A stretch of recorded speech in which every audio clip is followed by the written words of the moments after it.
Oi, gente, boa tarde de novo. A gente vai dar início agora ao painel 4. Até agora a gente falou bastante do mercado corporativo, né? Mas a gente tem também, sabe que tem muitos desafios e oportunidades na área pública, né? É uma área importante aí, inclusive porque impacta todos nós, de alguma forma. E a gente está com um painel bacana aqui, participantes muito de empresas de peso aí no setor público. E quem vai mediar é o Leandro Galha, que também é da Namid, né? E ele é consultor de inovação. Enfim, acho que você também pode se apresentar um pouco melhor. Mas ele é especialista em comunicação pública e inovação e tem mais de 20 anos aí de trabalho nessa área de comunicação pública. Obrigada, Leandro. Obrigado, Ellen. Tudo bem, gente? Boa tarde, obrigado. Muito bem, então vamos ao início do nosso painel. Vou chamar aqui os nossos convidados. Primeiro, o Michel Sotelo, da CPTM. Por favor, Michel. A gente pode bater palmas ao final para todos, tá? O Paulo Aguado, que é advogado especialista também no setor público. Por favor, Paulo, seja bem-vindo. O Alexander Soares, que é do Sebrae São Paulo. E o nosso amigo Alec, que é da Ativa Web. Por favor, agora uma salva de palmas para os nossos convidados. Obrigado. Sentem aqui, ó, por favor, para eu ficar aqui no meio para conversar melhor com vocês. Muito bem, pessoal. Seguinte, esse é um painel, né, que a Namid nos convidou para mediar a respeito de comunicação no setor público. Então, ele é o painel específico desse tema, né, Ellen, no dia de hoje. E esse é um mercado, a gente costuma até dizer, né, o maior cliente do Brasil é o governo, né? Então, por que não abordar esse tema no nosso evento, no Anamid Trends? E a gente tem aqui convidados de peso que são ou profissionais que prestam serviço para esse mercado e também pessoas do outro lado do balcão que são clientes, né, como os nossos colegas aqui da CPTM e do Sebrae. Então, espero que a gente possa aqui abordar o máximo possível dos temas nesse período que a gente tem aí de 1 hora. Depois a gente abre para perguntas, mais ou menos uns 15 minutos, tá bem? Bom, então, eu acho que é sempre bom que vocês mesmos se apresentem, né, rapidamente, para depois a gente começar a fazer as nossas perguntas. Michel, quer começar do seu lado? Então, por favor, fica à vontade aí. Vamos ver se os mix estão funcionando. Está funcionando. Primeiro, boa tarde a todos. Muito obrigado pelo convite, pela oportunidade. Bom, tá aí o nome, é difícil, mas tem o A mesmo para atrapalhar a vida dos outros. Não é Michael, é Michel. Eu estou presidente da CPTM tem um tempinho, mas milito na área aqui de governo já há 18 anos, em diversos cargos, em diversas esferas. E acho que esse é um tema bastante desafiador para o nosso lado enquanto governo, e para o nosso lado enquanto cliente de comunicação. Então, é um tema bastante interessante para a gente debater, ainda olhando para a questão de possibilidade de mercado e a transformação nos últimos anos que teve nesse mercado. Espero que a gente consiga ajudar aqui um pouquinho. Obrigado, Michel. Paulo, por favor. Boa tarde a todos e a todas. Em primeiro lugar, queria agradecer o convite à Anamid, parabenizar pelo evento. Eu trabalho na administração pública, até trabalhei durante muitos anos, mas na área de comunicação durante 15 anos. Me especializei em direito administrativo e administração pública e me especializei mais ainda em contratação de serviços de comunicação, licitação e contrato administrativo. Eu entendo que a área de comunicação, quer dizer, o governo e a área pública ainda é um mercado para a comunicação a ser explorado, muito explorado ainda.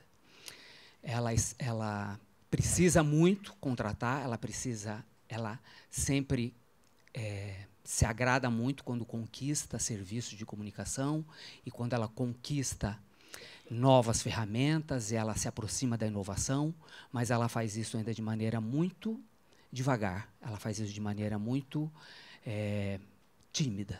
Então, eu acho que essa conversa de hoje, eu espero que traga e que todos aproveitem para se aperceber dos entraves e de que maneira a gente poderia facilitar que que essa aproximação do mercado e do governo poderia se tornar cada vez mais próxima, mais fluida.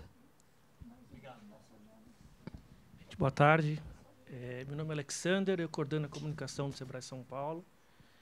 Na reunião que a gente bateu um papo essa semana com os participantes, eu brinquei e falei assim, que eu represento uma instituição com uma imagem moderna e sofro um pouquinho as dores da licitação pública, né, de quanto a essa questão da burocracia, às vezes nos amarra em ter uma comunicação, principalmente digital, moderna, ágil. Então, eu vim aqui para bater um papo com vocês. Tenho uma trajetória que já passei por redação, fui secretário em prefeitura, então acompanho um pouquinho essa transformação da comunicação no setor público, desde o modelo mais tradicional até os novos modelos, agora com a chegada da IA, principalmente desse foco no modelo digital. Então, prazer estar aqui com vocês. Boa tarde, eu sou Alec, sou formado em Ciência da Computação, saí da faculdade lá nos seus 2000 e conheço bem, trabalhei em BBS e tal.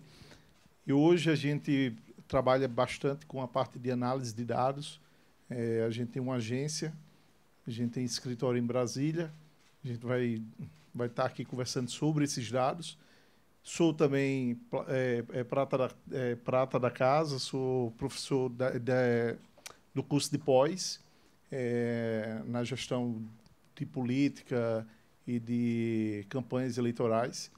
E quero contribuir aqui com meus amigos aqui.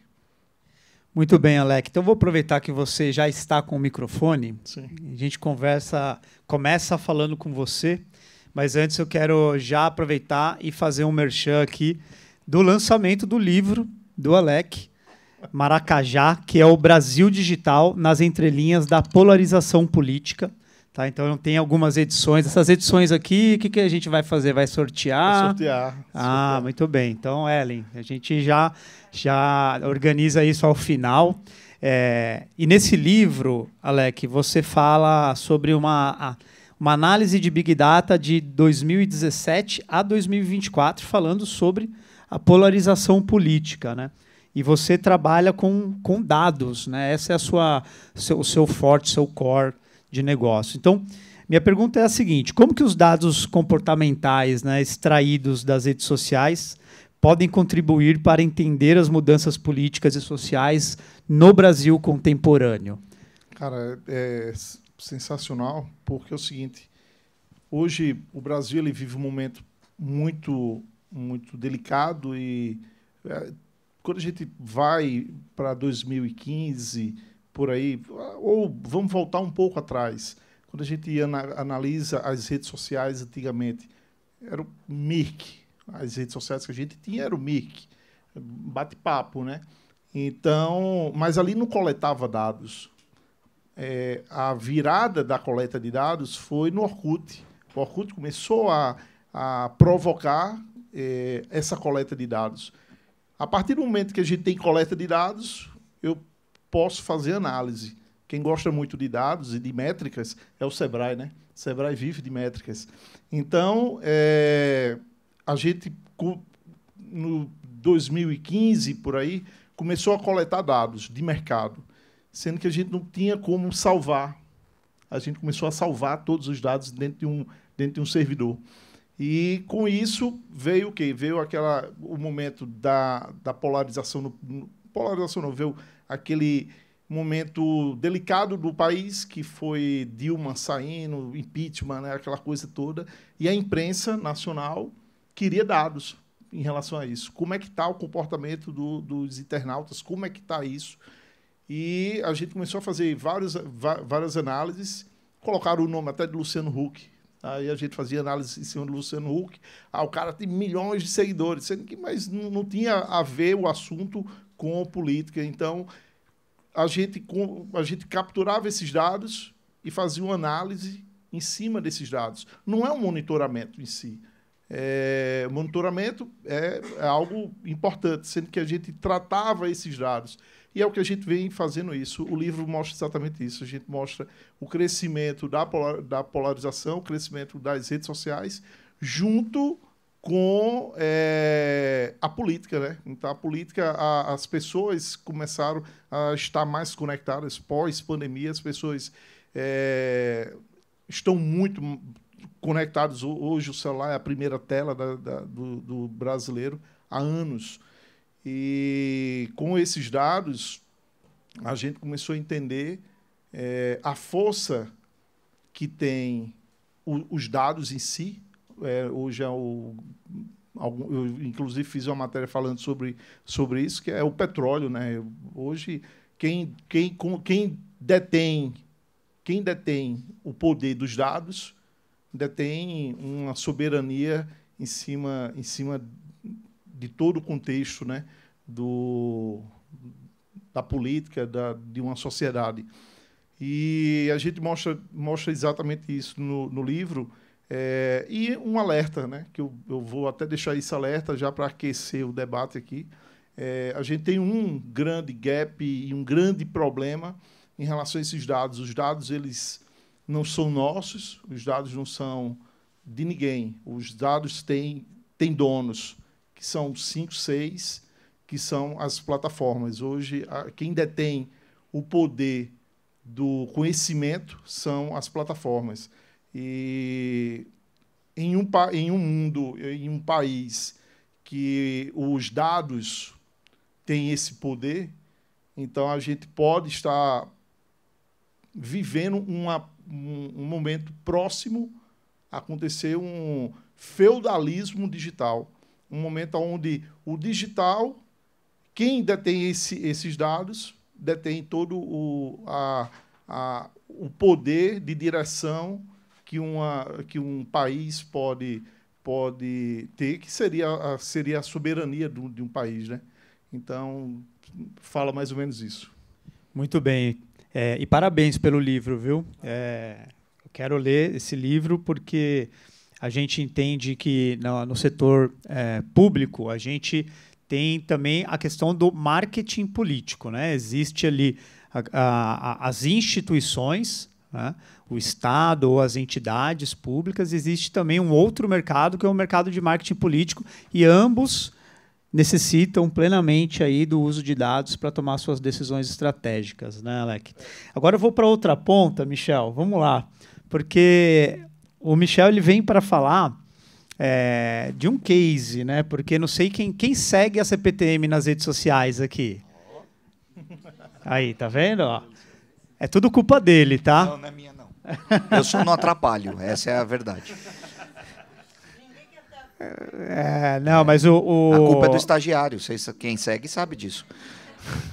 Não, assim, é genial, né? Como eu comentei com eles na nossa reunião de planejamento aqui do painel. Há muitos anos atrás, a minha agência atendeu a CPTM, né? A conta publicitária da CPTM. E, na época, a gente tinha, o cliente, né, tinha um desafio enorme com relação à comunicação em tempo real com os usuários, né? Porque a gente sabe que a CPTM, ela, como qualquer outra entidade ou empresa, ela tem os seus problemas, né? Principalmente quando a gente fala de mobilidade urbana numa cidade gigantesca como a nossa, no estado, né? Só que de algum tempo para cá, a CPTM fez do limão uma limonada, com a comunicação digital e, como você falou para a gente, praticamente com recurso zero, né? Então, fala para a gente um pouco sobre esse case da CPTM nas redes sociais, Michel. Eu só vou, antes de falar do case, eu só quero emendar com uma coisa que o Alec falou ali no final, que é a importância dos dados, né? Ou como é que a gente olha esses dados para gerar o petróleo dos nossos tempos. O quanto isso também é importante para a gente e o que fez com que a gente crescesse na análise ou na forma que a gente comunica hoje, utilizando a plataforma. Então, a gente olha para trás, se eu for pensar em uma empresa estatal, no começo ali, 2007, 2008, o máximo, o auge que a gente imaginava de fazer de um programa de uma comunicação era uma peça publicitária num jornal ou uma campanha televisiva em algum canal de penetração, dependendo do público que a gente queria atingir. Isso era o máximo do que a gente imaginava em termos de comunicação. E é o que a gente veio fazendo. não só a CPTM, não só... E aí falando da outra irmã aqui de São Paulo, do metrô, mas era o que o setor público fazia. E aí a gente é premiado, atrapalhado por uma decisão em algum momento de governo, por outras nuances, de que não teríamos, e aí eu estou falando do CPTM especificamente, não teria mais recursos para esse tipo de ação, porque tinha um problema ali de entender comunicação com publicidade ou com utilização da comunicação ou da publicidade para fazer uso político, e aí mistura tudo, junta tudo e não dá em nada, e a gente teve que partir para uma outra linha, para uma outra abordagem e para uma outra forma de se comunicar com o nosso passageiro. Como o celular também passou a ser muito disseminado, as redes sociais cresciam, a gente começou a olhar para esses caminhos e tentar entender se isso seria eficiente ou não seria eficiente. A gente já tinha presença em rede, não foi nada novo, a gente já tinha, mas não era uma estratégia, não tinha uma consolidação, não tinha uma lógica do porquê eu estava ali presente. Era simplesmente um posicionamento estático. Publica 2, 3 coisinhas no mês, na semana, e segue lá. Com a redução financeira e com a necessidade de entender melhor o nosso cliente, porque, no fim do dia, o passageiro que está ali, muitas vezes ele não tem outra opção, ele tem que pegar o transporte de qualquer forma, ele precisa... De alguma forma, eu preciso entender qual é a necessidade dele, qual é a principal dor, para tentar atuar e tentar dar o melhor serviço possível dentro das nossas complexidades e dificuldades. Então, a gente remapeou a jornada toda do nosso passageiro para entender todos esses entraves ou todas as formas que a gente poderia buscar melhoria contínua, não só no serviço, mas também na forma de abordar o passageiro. E foi aí que, lá em 2019, a gente reposiciona... principalmente o Instagram, que é hoje a nossa principal plataforma, para tentar chegar e ter uma comunicação mais direta, mais assertiva e mais fluida com o nosso passageiro. E a gente sai de uma rede ali que tem algo em torno de 8 mil seguidores, lá em 2019, que era basicamente o passageiro engajado, o ferrofã, o cara que gosta e não seguia, porque era isso que a gente fazia. Né? Era algo que era muito estático, muito pesado, muito sem um direcionamento. E a gente vem construindo isso. E hoje a gente tem mais de 550 mil seguidores. É reconhecido, a gente vem sendo procurado por outras marcas para trabalhar junto à nossa rede. Hoje a gente tem, né, o nosso querido mascote, o Zecaré, que aí é conhecido por muita gente. A gente tem alguns cases de sucesso de campanhas ou de reels que foram feitos ali dentro da empresa que estouraram, tiveram milhões de visualizações. Tem um que apareceu até no Fantástico, no Jornal Nacional, que foi o caso quando a gente tinha a campanha do Bentley, a gente fez a mesma campanha com o trem. A gente tem grata surpresa de que quando eu brinco que é custo zero, é porque todas as nossas campanhas são desenvolvidas, ou todas as nossas plataformas são desenvolvidas, elaboradas e publicadas dentro de casa, pela nossa equipe interna.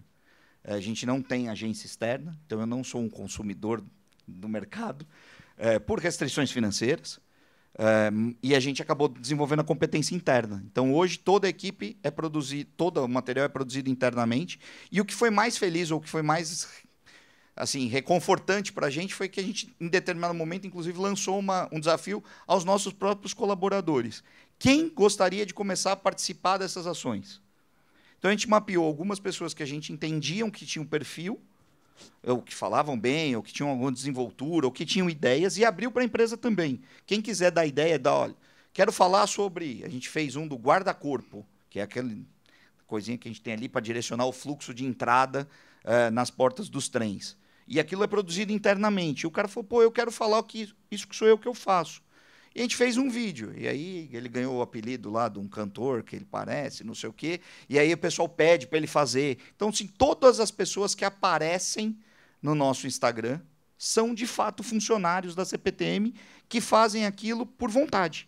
Inclusive, o rapaz do Bentley não é mais nosso colaborador, ele mudou para o Canadá, passou a ser influencer digital, e hoje ele monetiza, ele tem um outro emprego, mas ele monetiza graças àquilo que ele começou lá atrás.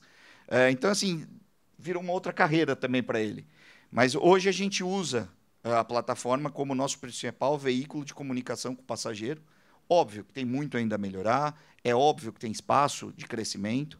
A gente sente falta de algumas coisas que a gente tivesse recurso e pudesse contratar, a gente teria um resultado melhor do que a gente tem, mas acho que está dando certo. A gente tem feito ali um trabalho bacana, a gente tem tido um retorno legal, e com base nesse retorno e com base nisso, a gente também vem ajustando não só a nossa comunicação tradicional, em estações, nas outras redes, como também tentando, muitas vezes, perceber ou entender o feedback, ali, o dado que a gente consegue extrair dessa comunicação para uma ação de melhora.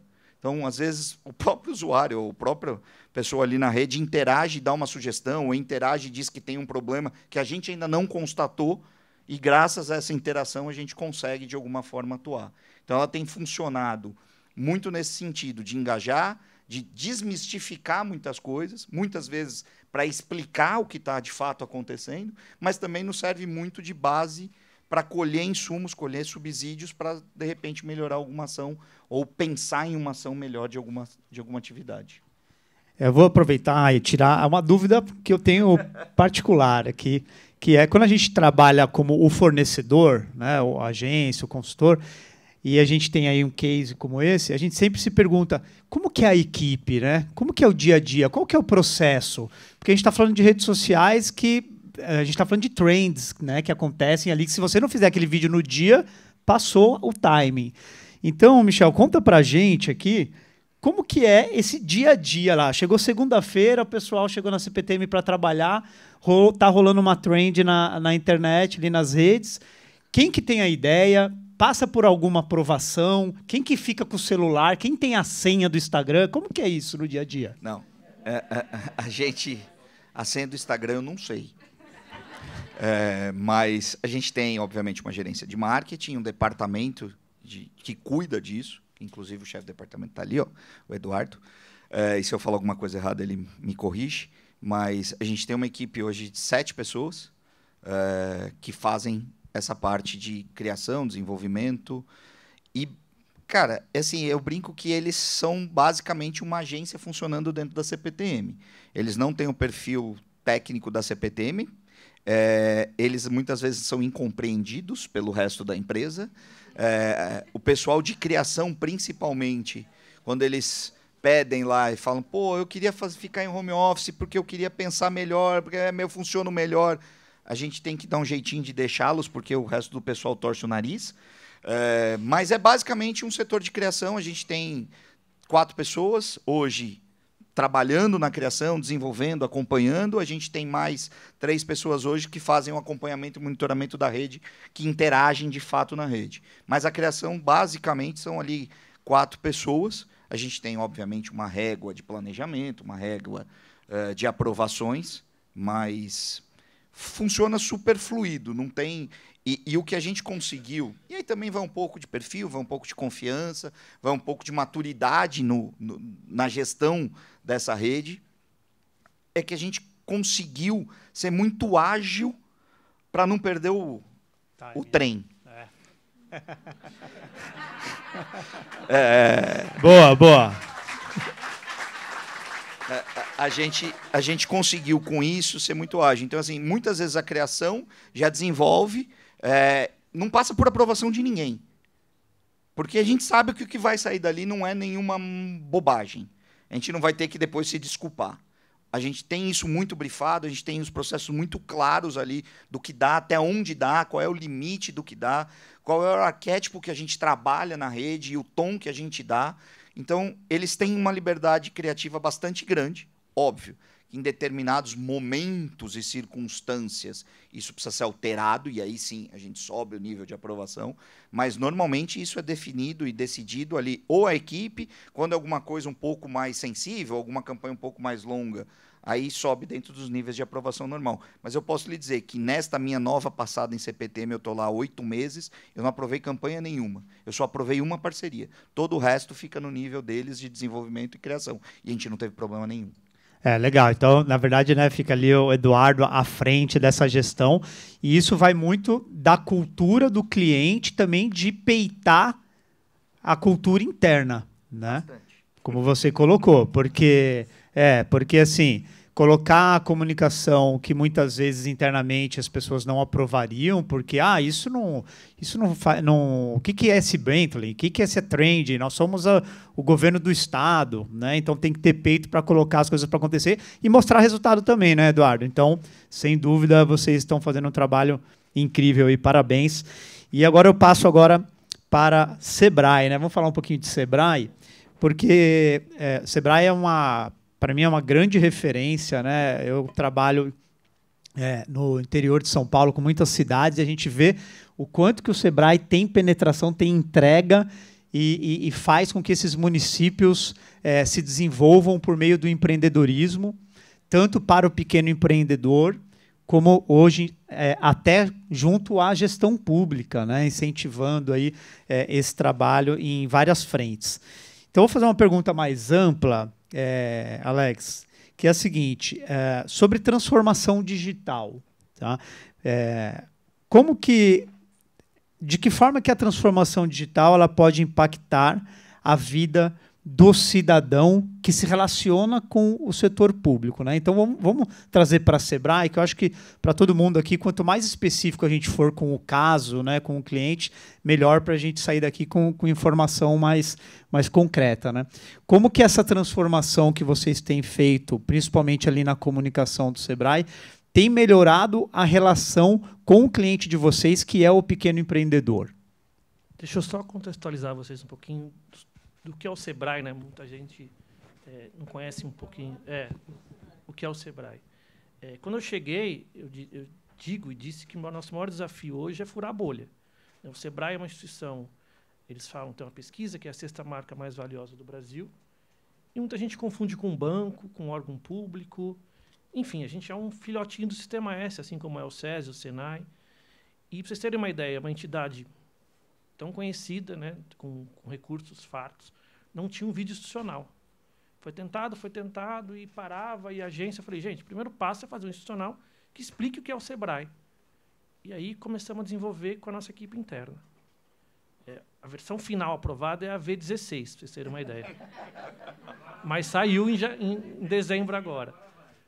V16. E aí, assim, o Vale Extra é o 16. Mas aí, no final, vocês entenderem assim, a dor do gestor público relacionando com vocês, né? A gente conseguiu, nessa nova gestão, eu destravei 3 licitações. Uma acontece agora, esse ano. A primeira foi de assessoria de imprensa. Eu consegui contratar, o Sebrae tem a sede aqui em São Paulo, tem 6 escritórios na capital, então 27 que cobrem todo o estado de São Paulo, que fazem atendimento na ponta. Eu consegui fazer, essa diretoria aprovou, convenci eles a trazer 27 assessores de imprensa para cada escritório. Depois eu vou mostrar para vocês os números, que são o ganho absurdo. Paralelo a isso, eu trouxe, por lote, uma empresa que faça captação de audiovisual, edição, produção e tudo mais. E agora, esse ano, se o jurídico nos ajudar, a gente lança de redes sociais. Mas aí, eu estava vendo, né, o Michel falar, a gente começou muito devagarzinho, né? Eu participo de seleções públicas de bancas, e quando eu vou contratar as pessoas da minha equipe, eu sempre falo, gente, não venham para cá com a expectativa de que eles vão chegar aqui, mudar o mundo, ter liberdade completa para poder criar, para poder desenvolver. Claro que a gente dá essa liberdade para as pessoas, essa liberdade criativa, como o Michel falou. Mas eu brinco que o Sebrae ainda é um senhor que eu estou tentando colocar uma gravatinha borboleta, né, um sapatênis, porque o agro tem uma influência muito forte lá, tem um conselho deliberativo. São pessoas que trabalham no Sebrae de 20, 30 anos. E eu falo, não dá para você ter essa transformação digital com Sebraes. E a ferramenta digital, no Sebrae, é muito engraçado. Você tem um LinkedIn, que é muito forte, porque são vagas, né? Então, você fala com o mercado, você tem um LinkedIn muito atuante. Para o interior, aqui quem trabalha com rede social sabe disso, o Facebook é uma ferramenta absurda ainda. Então, eu preciso dar força para o Facebook. E na capital, é o Instagram. E agora a gente está começando com o TikTok, mas quem lida com o TikTok sabe que é uma dificuldade. Nós ganhamos um crédito de $100 mil do TikTok para gastar. Se alguém tiver aqui do TikTok um contato para que como destrave essa verba, está lá aprovado, eu falo. O último retorno é que o funcionário está na China, nesse nível, no TikTok. Não, tem que falar com uma pessoa que está na China, eu vou te dar um e-mail. Estou esperando e o prazo está rolando. Então, o Instagram, para nós aqui na capital, é muito forte. E eu também fiz um movimento parecido com o Michel. Para romper, para falar para o cliente, não dá para falar com o Sebraense. Eu trouxe o funcionário, eu trouxe o cliente. Eu dei vida para esse cara que, de certa forma, o Sebrae mudou a vida dele. Então, tem projetos lá maravilhosos, mas que o próprio funcionário não gostava de falar, ou falava numa linguagem muito técnica. Então, você tem lá um programa de Sebrae Comunidades, Sebrae Delas, essa parceria de cultura empreendedora, que você vai à prefeitura, coloca a educação empreendedora lá no ensino médio, ensino fundamental. E as pessoas, não é que nós divulgavam. Quem está lá na ponta quer vender. Então, a comunicação, eu fui rompendo barreiras, e provando com o resultado que era possível fazer. Então, hoje a gente tem um projeto que chama Sebrae Lovers, que eu peguei os influenciadores, eu treinei funcionários, depois eu até te passo, capacitei esses caras, contratei uma empresa, com uma atriz de cinema, então eles ficaram maravilhosos. Então, eu dou voz aos funcionários para falar dos próprios programas do Sebrae. Só que, assim, você falou que você dá completa liberdade, né? Eu também dou, eu aprovo. Só que eu recebo ligação do conselheiro. Olha, né? Essa coisa de trend. Quando a Fernanda ganhou o prêmio, né? Foi premiada, foi indicada no Oscar, eu peguei uma imagenzinha dela, rapidinho, fiz um memezinho e postei, 8 horas da manhã. Compliance me liga. Escuta. Não tem autorização. Só para você ter uma ideia dessas amarras que, sim, para quem está com vocês, como fornecedor, como agência, lidando com a gente, seja Sebrae, CPTM, para estar aqui, eu precisei consultar a ouvidoria, o compliance, que vai para a comissão de ética, que eu sou integrante, dá o parecer, vai para a diretoria, tem ok para estar aqui. O ok, Ellen, para estar aqui hoje, veio 1 da tarde. Não é remunerar, é surreal. Não, eu tinha fé, né? A fé move montanhas. Mas são amarras que vocês precisam dizer. Quem lida, né, de fora para dentro, para eu poder contratar uma agência, agora eu estou entrando no processo de renovação com a assessoria de imprensa, que chama Print Rio. Uma empresa ok, tranquila, mas eu lido assim, é menor preço. A gente estava conversando. Gente, na minha cabeça, fazer uma licitação de comunicação menor preço é loucura. É técnica e preço, mas a palavra final não é minha. Eu brigo, eu vou no procurador, vou no jurídico. Eu sou voto vencido, mas enfim. Aí contrataram por menor preço, mudaram o edital, sem o meu conhecimento, publica. Esqueceram só uma dotaçãozinha, que é a verba de deslocamento, de transporte, ou Então, assim, agora eu estou tentando criar um aditivo. Vai passar? Não. Eu falei, o que eu faço? Né? Bom, então, são amarras que, para vocês que estão no mercado, que lidam com o poder público, parece, por que esses caras não são tão ágeis? A iniciativa privada pensa numa rotação muito diferente da área pública, muito diferente. E eu acho que um papel de vocês que estão no mercado, de associações como a gente está aqui nesse bate-papo, é fazer o gestor público entender que precisa ter uma agilidade maior do que ele está tendo. No processo licitatório, na forma de contratação, na forma de relação, porque ainda é arcaico. A gente sofre muito. Principalmente, né, como a gente que veio da iniciativa privada, fiz a migração, já fui secretário municipal de Santo André, trabalhei na Prefeitura de São Paulo, é muito difícil lidar essa burocracia. E eu estava falando com os doutores aqui, eu brinco, no limite, você tem uma canetada do jurídico e fala assim, não pode. Cara, você quer morrer, né? Como não pode, como não deve, por que não é assim? Não, porque o parecer, o tribunal, blá, blá. E a gente fica um ser solitário. E o Michel tem uma frase muito, como que você falou ontem, do juízo, você é o... Salvo o melhor juízo. Todo procurador, pode procurar pareceres aí. Hoje em dia eles estão menos, mas antigamente era clássico. Todo final de parecer vinha SMJ. É minha opinião, salvo o melhor juízo. De quem é o melhor juízo? Eu ando tendo um pouquinho, viu, Michel? Então, eu ando respeitando para não tomar burdoada. Gente, mas é isso. Assim, acho que um dos papéis de vocês do mercado é, de forma institucional, por carta, por movimentos, por carta aberta, forçar um pouco essa modernização da área pública, desde a licitação. Aqui está o Paulo, que é expert nesse assunto. Já evoluiu muito, mas assim, chegou a revolução digital, né? Chegou IA, chegou inteligência, chegou tudo. E o resultado, só para finalizar, o resultado, assim, eu sou como vim de redação, Folha, Estadão, eu defendo muito o jornalista. E quando eu contratei assessor de imprensa, torceram o nariz. Porque assessor de imprensa não é coisa antiga. Eu falei, não, vou provar que num trabalho em cross, Só no segundo semestre do ano passado, a gente conseguiu crescer 200% em releases emplacados pela imprensa. Porque tem isso da assessoria de imprensa no interior, né?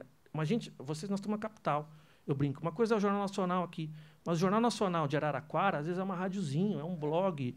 E o assessor de imprensa estando lá faz milagre. E isso me deu força para poder continuar brigando. Agora, graças a esse resultado de releases divulgados, mais vídeos produzidos, mais tempo de exposição em televisão, vão destravar a licitação de redes sociais. Se eu não tivesse esse resultado, eu ia ficar lá brigando sozinho. Mas eu tenho números para comprovar que a comunicação ainda é muito eficaz e funciona se você utilizar corretamente. E só para finalizar, no final da história, o que acontece com o gerente que está lá na ponta, nesses 27 escritórios que tem lá de Votuporanga até em Santos, cada um com uma característica? Eles precisam vender. O Sebrae vende, né? Ou seja, atende, mas vende, tem curso, tem meta, bate meta. Eles estão amando a comunicação, porque virou um instrumento de arregimentação, de venda, de engajamento. Ainda mais quando eu humanizei a rede, que acho que todo mundo está chovendo uma olhada com vocês. O quanto é importante hoje em dia não é o Sebraes, é trazer, é humanizar, trazer as pessoas que se enxergam, que tragam suas dores para uma rede social. Isso está sendo feito com muito sucesso. Muito bom. Parabéns também pelo trabalho que está sendo feito lá. E vale ressaltar, né, pessoal, a diferença do trabalho feito para o setor público e para o setor privado, né? No setor privado, você está lá como um diretor ou diretora de marketing. Se você faz uma contratação errada, o máximo que pode acontecer com você, se você não fizer muita cagada, né, o máximo que pode acontecer com você é você ser mandado embora. Esses caras aqui, eles estão com o CPF deles na frente, né? E você precisa prestar conta para órgãos públicos de controle, né? Então, Controladoria Geral do Município, do Estado, Tribunal de Contas, né? TCUs. Por isso que tem sempre essas questões do jurídico barrar, precisa ter parecer, precisa ter tido já algum outro projeto similar para conseguir aprovar, ou seja, se aquele projeto nunca aconteceu, você nunca consegue destravar algo. Então, quando você vê cases e projetos bem-sucedidos na área pública acontecendo, é porque é um trabalho de coragem, né, e de muita dedicação para fazer acontecer, o que é muito diferente do setor privado. Tá? E falando nisso, né, Paulo, que é o nosso advogado especialista na área, tudo isso não aconteceria se a gente não passar por um processo licitatório, né? Então, quando a gente fala de comunicação no setor público, a primeira coisa que a gente traz é as licitações, que evoluíram muito. A gente tem a nova lei de licitação, né? E o Paulo vai falar para a gente sobre isso, mas eu já também quero pegar um gancho com uma pergunta aqui, Paulo, que é o seguinte, que é o que a gente estava falando aqui. Qual que é o maior entrave para a administração pública contratar bons serviços de comunicação ou bons fornecedores de comunicação no mercado? Ok. Bom, ouvindo aqui o que o Michel falou, o que o Alexander falou, até mesmo com a introdução que o Leandro disse, que o governo é o nosso, que é o maior cliente da área de comunicação, ele é, de fato, o maior anunciante. Ao mesmo tempo que vem o CPTM não contrata a comunicação há bastante tempo por falta de recursos. O Sebrae, mesmo havendo recursos, não consegue contratar porque tem uma diretoria que é bastante preconceituosa, não é verdade? Bastante retrógrada. Isso. O maior... Quer dizer, eu compreendi assim, a culpa é minha. Não, mas é ele que está falando. Sou eu que estou falando. Gente, eu posso dizer que o maior entrave da administração pública para que ela realmente contrate tudo aquilo que ela precisa, com a potência que ela pode contratar, porque dinheiro não é o problema, é, de fato, romper esse preconceito que ninguém fala mais abertamente. Existe um preconceito com relação a despender recursos públicos com comunicação. Ninguém fala mais abertamente desta questão, mas existe. E você percebe ela se materializando da seguinte maneira. Existem vários dispositivos legais que controla a despesa com comunicação e não controla com outras despesas. a Lei 13.303, que regula o funcionamento das SAs públicas, tem várias disposições que diz qual é o limite para a despesa com publicidade, com comunicação de modo geral, e não regula outros tipos de despesa. E não é só em período eleitoral, é em todos os anos. O limite é X%, que é 0,5% da receita operacional bruta. Então, talvez esteja aí uma dica do porquê a CPTM nunca tem dinheiro. Talvez um dos motivos. Porque a CPTM tem receita operacional bruta, mas ela faz parte lá de um conglomerado porque o metrô tem. O metrô tem contrato de publicidade, alto, inclusive. Participei de uma discussão na época também, eu estava lá na SECOM nessa época. Então, foi uma luta enorme para que a gente pudesse fazer um contrato guarda-chuva para que entrasse CPTM, metrô. Não deu certo, verdade. Lembro bem. Hoje, eu presto consultoria a alguns órgãos públicos, algumas prefeituras. Eu acho que os grandes organismos públicos, como União, Estado de São Paulo, outros estados grandes, eles não enfrentam essa dificuldade assim tremendamente, como eu estou falando. Eu estou dizendo de um modo geral. Os pequenos, gente, eles simplesmente não contratam. Não contratam porque não é por falta de dinheiro. Mutatis mutandis, eles têm dinheiro. Exemplo, Prefeitura de São Sebastião, eles têm o royalties do petróleo. Eles têm, mas não contratam. Porque a última vez que eles foram contratar, foram super mal assessorados, porque a consultoria jurídica, a assessoria jurídica, aconselhou a fazer da maneira que eles julgavam ser a mais inocente e menos arriscada, contratou tudo através de pregão, contratou super mal e hoje ele responde uma ação civil pública, porque contratou errado. Então, existem formas corretas de fazer a contratação. Então, o primeiro entrave é, sim, o medo, é, sim, o preconceito com relação ao gasto público com comunicação. Segundo, é quando vai fazer essa despesa, faz ela de maneira equivocada, sem conhecimento, e quando o faz assessorado por consultores e por assessores jurídicos que possuem esse preconceito, esse receio arraigado, sem declarar, e, por conta disso, agem em nome disso e assessora mal. Assessora dizendo, não faça, porque quem não faz não se arrisca e realmente não comete erro. Ou faz da maneira menos arriscada e de forma equivocada, porque a lei diz exatamente a forma de como deve ser feito. E se você faz de forma legal, com lisura, com transparência, não vai haver erro. Eu trabalhei durante 15 anos, gente, eu posso dizer que eu fiz centenas de licitações, eu não tive, claro que questionamento você sempre tem, mas eu não tive um único problema no Tribunal de Contas. Nenhum contrato e nenhuma execução foi julgada irregular. Nenhuma. Vocês podem verificar de 2010 a 2023, que eu fiquei no Estado, não teve um único contrato de todo o governo do Estado de São Paulo que tenha sido questionado pelo Tribunal de Contas na área de comunicação. Eu digo assessoria de imprensa, comunicação digital e publicidade.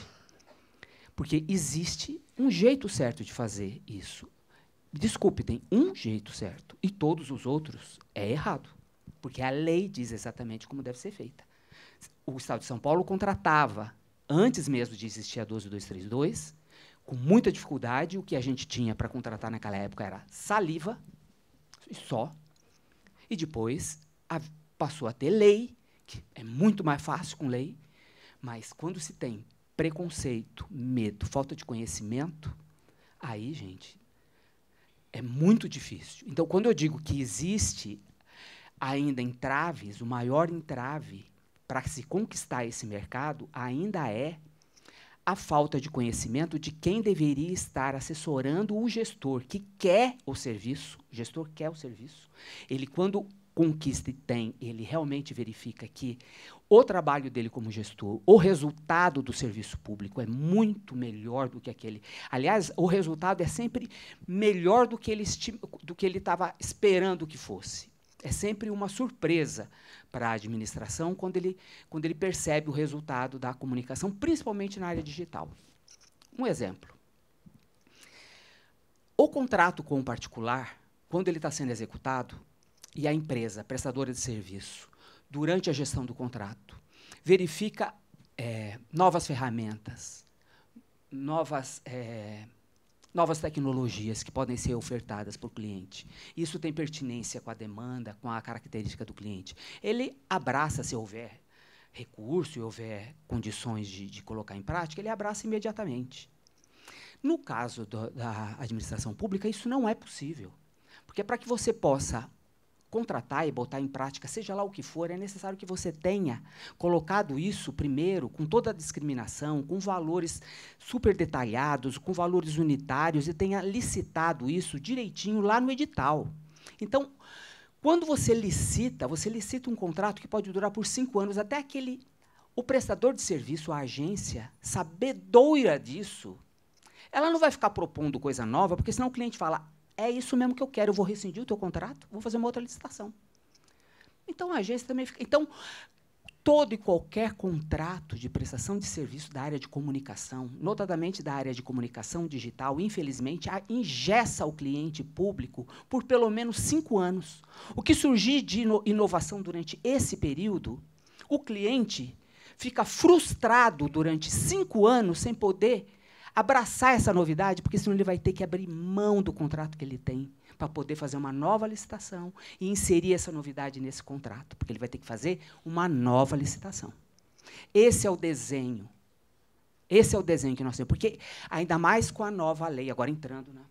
Com essa nova lei de licitações, a 1433, que passou a vigorar efetivamente no Brasil a partir de 2024, o planejamento, a previsão detalhada daquilo que você pretende contratar ficou ainda muito mais burocrática, porque não é alguns meses antes que você tem que prever o que você quer, você tem que prever com antecedência mínima de 12 meses, pelo menos até mais, porque você tem que fazer uma previsão no seu plano de contratação anual. Você tem que prever tudo o que você quer contratar, com precisão, gente, milimétrica, porque você não pode errar por centavos, você tem que prever o valor exato que você vai contratar o ano que vem. E se você quer uma tecnologia nova, se o valor não estiver previsto, um ano antes, você simplesmente está proibido de contratar. Então, imagina se hoje surge alguma coisa no mercado que é interessante e você queira contratar assim, você vai ter que prever nesse plano para colocar na previsão do ano que vem e daí fazer a licitação. Então, presta atenção. É bem complicado mesmo. Então, o maior entrave tem isso. O tempo do Estado, essa coisa, e mais, é a dificuldade que o Estado tem, inclusive, de ter assessores profissionais que vençam esse medo todo e que oriente o gestor a enfrentar essas dificuldades todas e que impulsionem ele a fazer a coisa de forma correta. Mesmo assim, fazendo a coisa de forma correta, ele sempre vai estar pelo menos um passo que significa pelo menos 12 meses atrás da iniciativa privada. É complexo, né? Mas eu quero voltar aqui, Alec. Na verdade, assim, estou recebendo mensagens aqui da nossa chefe, que é a Ellen, que, rapaz, passou já 1 hora, acabou nosso painel, mas temos tempo para as perguntas, tá, pessoal? Então, quem for fazer pergunta aí já vai respirando e tomando coragem, enquanto eu faço a última pergunta aqui para o Alec, que foi o primeiro a responder, mas respondeu rapidinho, e eu quero fazer... Tem uma questão que é importante, uma questão importante relacionada à democracia, né? Se fala tanto dentro da questão pública, da questão política, sobre a democracia, sobre as fake news. E a minha pergunta é, não sei se é uma pergunta até meio filosófica, mas de que forma a coleta ou análise de dados ela pode ser usada para combater a desinformação e fortalecer a democracia? Foi muito pesado ou não? Eu faço parte de um grupo da Universidade Federal, que é um laboratório de combate a fake news. E a gente vem usando alguns mecanismos de desenvolvimento, usando algoritmos para tentar combater, combater não, mas tentar identificar mais rápido uma fake news. Porque a fake news hoje é algo enraizado no Brasil, não no Brasil, no mundo todo. É algo muito complicado, porque a gente vive em todos os estudos, a gente cria bolhas, né? Então, a gente vive dentro de bolhas, e essas bolhas, todos nós, nos anos 2000, para a gente estar conectado, a gente tinha que ligar o computador, discar o Terra, o ZAIS, o que for. Ali a gente estava conectado. Hoje não. Hoje a gente vai dormir, coloca o celular no cantinho, já fica a gente abre o celular, a gente está dentro de quê? Não está dentro da internet, a gente está dentro das plataformas. Então, as plataformas é que detêm todo o conteúdo que a gente está lendo. Então, se eu sou um cara que gosto muito de esporte radical, eu vou receber só conteúdo de esporte radical o tempo todo. Então, a gente precisa saber se esse conteúdo está sendo um conteúdo, uma fake news, que vai criar um problema para a sociedade ou não. E a gente está trabalhando com algoritmos para poder tentar combater isso. E a gente só pode combater isso com dados. Meu dia a dia é dentro de redações, é dentro de SECOM. A gente debate muito. Cara, esse impacto foi por causa de quê? Foi por causa daquilo. Então, vamos reconstruir a ação, vamos reconstruir a campanha para ir para esse lado. Então, hoje, qualquer SECOM, qualquer local qualquer empresa ou local de estratégia de marketing ou de política, ou o que for, tem que estar muito casado com dados. Não é apenas... tem que entender o comportamento do João da padaria. Esse João da padaria é o mais importante. Às vezes a gente fica dentro de uma bolha, dentro da bolha lá do pessoal que pega o metrô, o trem, mas de repente a gente, será que... Como é que a gente vai poder aumentar a capacidade? Eu quero aumentar mais o fluxo, ter mais pessoas usando. Eu quero saber o comportamento do Pedro, da padaria, provocar isso. E hoje é um terreno fértil, porque todo mundo quer se expressar.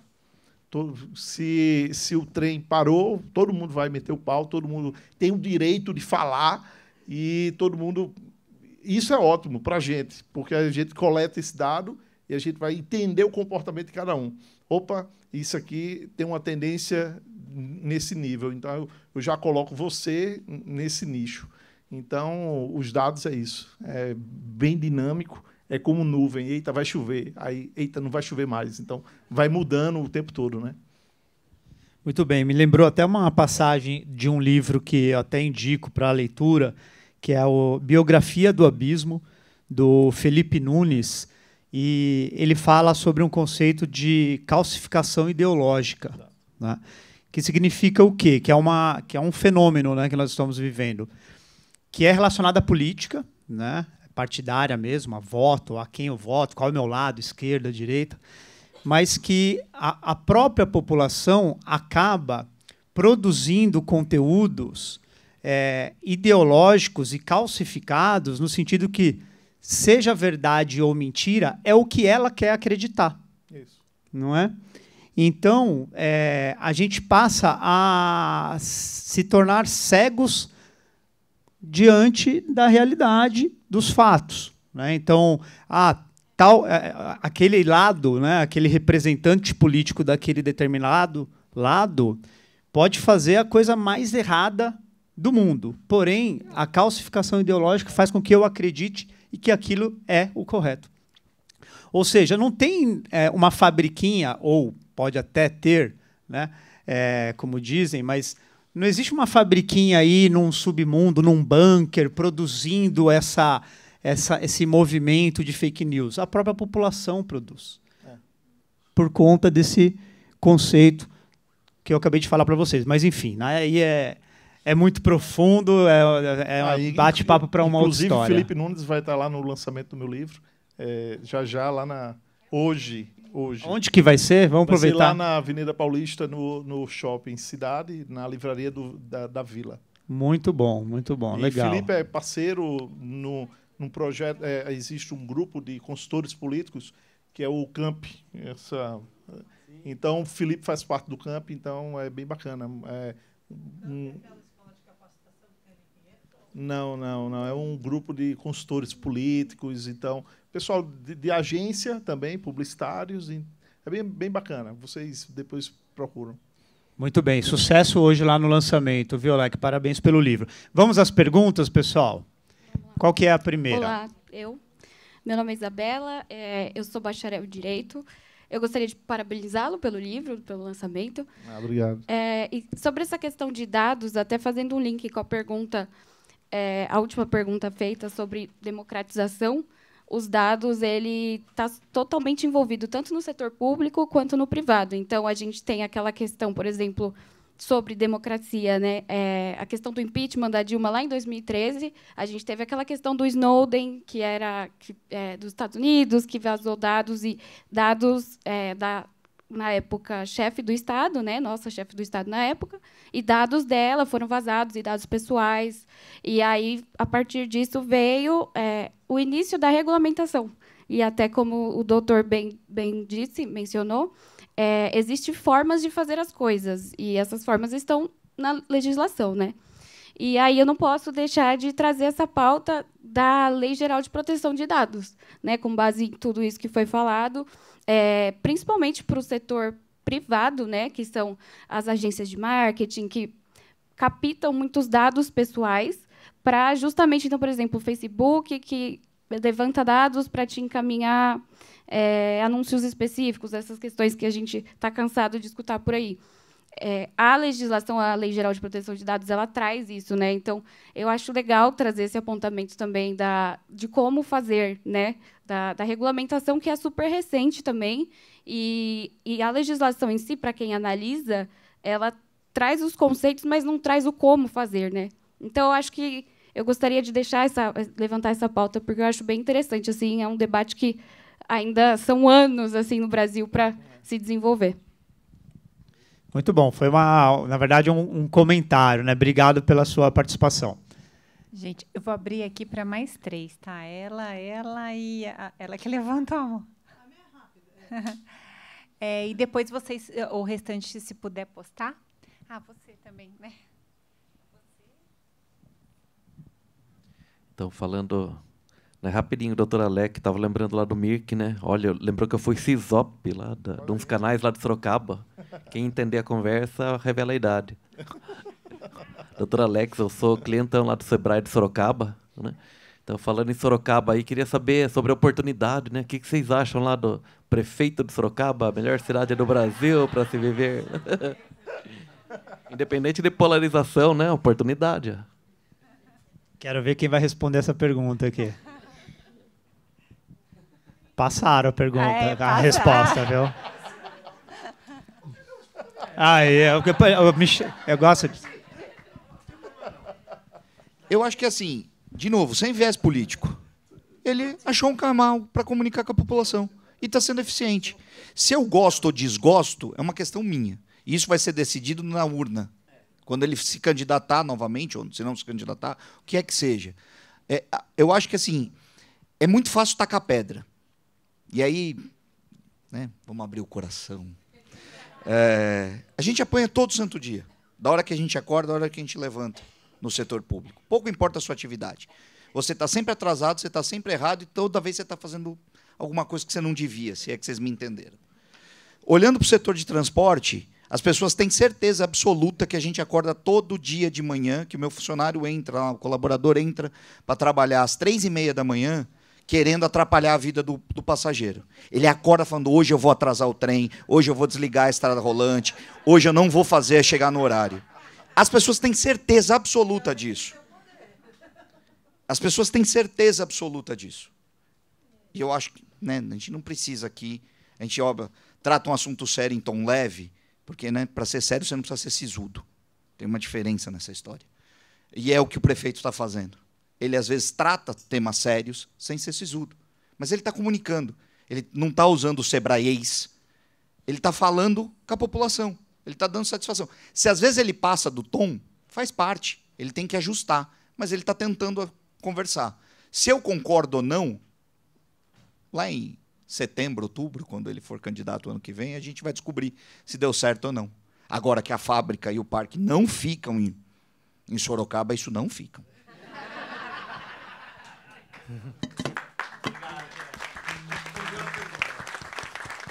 Eu só ia complementar para dizer, se o nosso fórum aqui de comunicação, quem conhece a figura, né, o prefeito, não vamos nem entrar no aspecto ideológico, político, partidário, ele era um vendedor de carro, né? Ele vendia carro. E tem um vínculo familiar com a igreja evangélica. Então, ele tem esse dom da oratória da pregação. Ele é um case de sucesso na comunicação, é inegável. Não vou nem discutir quem gosta e não gosta dele.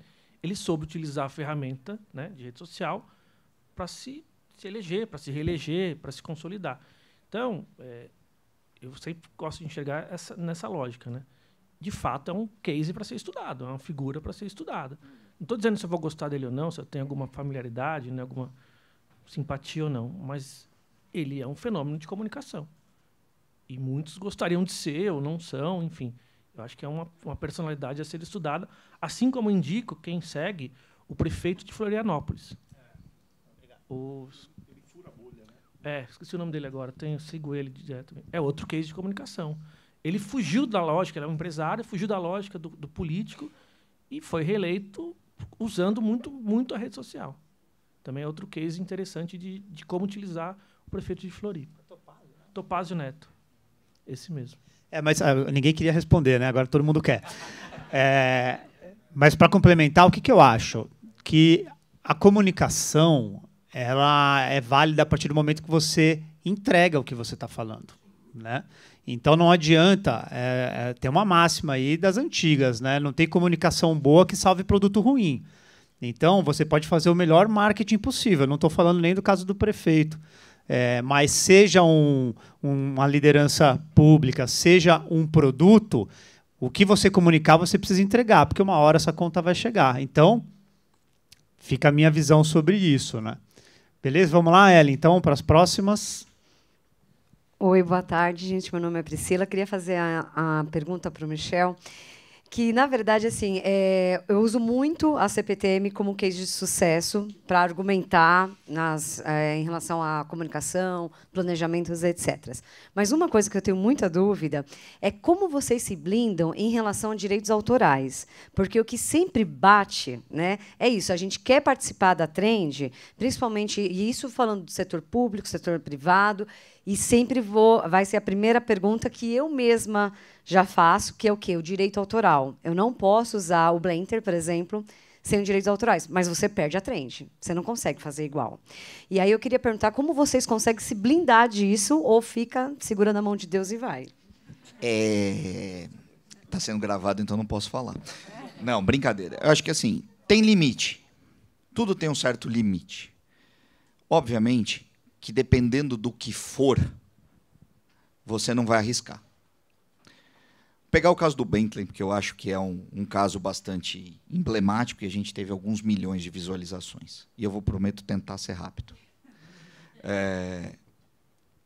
Do momento que ali viralizou, e neste caso em específico, a própria Bentley está se beneficiando da viralização. Porque a comparação era sempre direta. Se você pegar o nosso post, em momento algum é mencionado o nome e a marca. Então, uma forma de você, muitas vezes, embarcar... Lá vou eu fazer trocadilho de novo. Você embarcar sem correr ou se expondo o menos possível é tentar seguir esse caminho. Eu faço o mesmo conteúdo, na mesma linha de conteúdo, mas tentando preservar a não citação. Às vezes não dá, às vezes dá. Neste caso em específico, eu acho que o risco é calculado. A marca se beneficia. Então ela não vai querer discutir com você, porque ela não fez aquela campanha para ser uma campanha proprietária. Ela fez aquela campanha por uma divulgação. Quanto mais a campanha dela divulga, mais ela chama atenção. Ou quanto mais viralizou campanhas similares, mais chamou atenção para a campanha original. Então todo mundo, do fim do dia, acabou ganhando.